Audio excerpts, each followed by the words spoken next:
Nothing. The Skull and Bones is nothing but a fraternity. So you see the whole New World Order right there for you. This guy calls in, I believe the Democrats are the New World Order. They're fighting our Lord Bush. They're really trying, the EU's taking over. Bush is signing on, expanding UNESCO, going along with the UN, while on the surface acting like he's fighting with them. And the caller thinks Bush is fighting the New World Order. Michael Savage, fake neocon, says that. Whereas in reality, it's all part of the false left-right paradigm that we're all being sold. And it is the Bushes calling for the New World Order, and this guy's saying that the Republicans are fighting it. I mean, that's the emotional garbage we're talking about. It's very frustrating. Go back to it, please. And there's nothing more to it than that. What's your opinion on that? Well, I don't know what goes on in Skull and Bones. The thing about any organization that has restricted visibility, that makes claims to secrecy, is that it's possible to project onto it anything that someone on the outside wishes to, whether it's Skull and Bones or... So he says he doesn't know anything about Skull and Bones, but we're projecting onto it. We've got video of them throat-slitting, worshiping Satan, and they say it's a mock sacrifice. But we're weird. I snuck into Bohemian Grove and got footage of the Moloch worship, the Canaanite human sacrifice god. It's admitted. But I'm projecting onto it. He says he doesn't know anything about it, but then he tells us, the public, that we're wrong and projecting something onto it. One of the callers of the show says, well, what about Carol Quigley, you know, the big professor at Georgetown, who was Bill Clinton's mentor, who Bill Clinton, by the way, thanked in his first State of the Union address. You know, what about Carol Quigley? He wrote the, Anglo-American Connection. It was the Anglo-American establishment. And then he also wrote Tragedy and Hope. And Quigley says, I'm New World Order. I've been in the secret documents. I believe in world government. Here's the plan. I don't agree with the establishment saying this should be secret. And Tragedy and Hope's like 900 pages long, laying out all his meetings with the globalist. That's never been refuted. But the globalists are on TV calling for world government.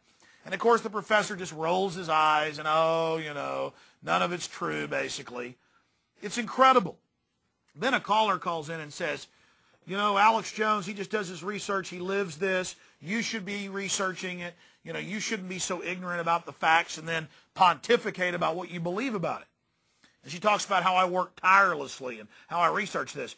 And I was up late at night grabbing these clips for this live show, and I thought to myself, I appreciate people saying that, because I was up at 2 o'clock.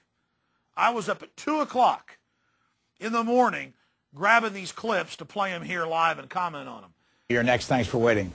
Thank you, Brian, for your good work. This is the Prairie Populist. I'd like to have the professor talk about 2 books by Professor Quigley, who taught at Georgetown, taught Bill Clinton, as a matter of fact. His first was, I think, called The Anglo-American Connection, and it's very revealing, tracing New York people, I suppose, in the upper echelons, back to English connections and ultimately Cecil Rhodes starting the Rhodes system.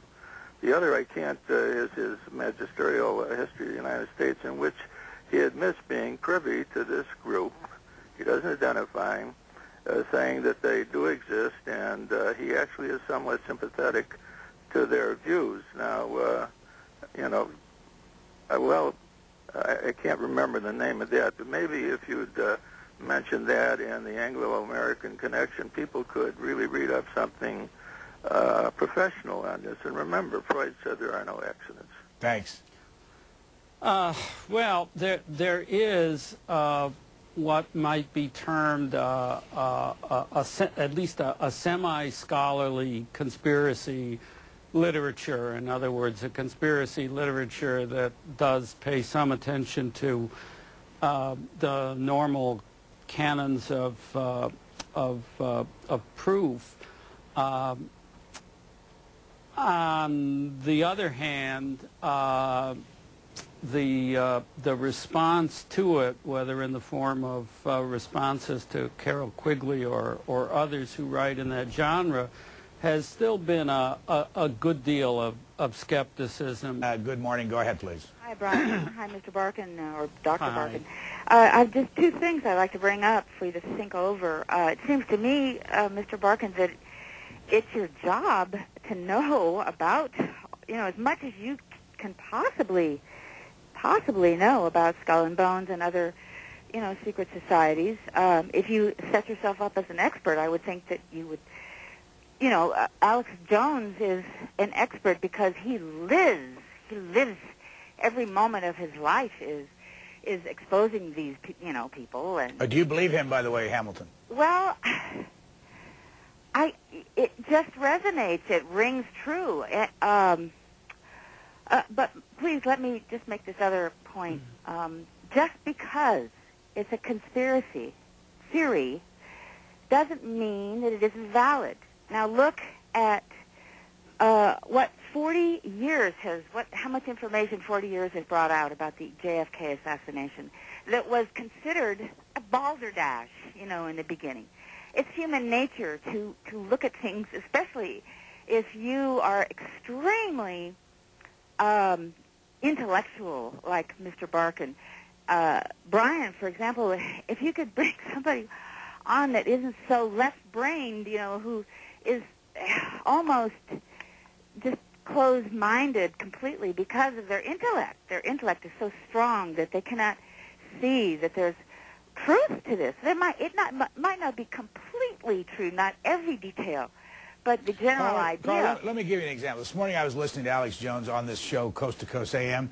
He's talking about I heard the show too. He's talking about Bohemian Grove and the importance of all these people meeting. And then he makes a statement that President Bush, when he wasn't president, sealed the deal with Dick Cheney there at the Bohemian Grove to be his vice presidential candidate.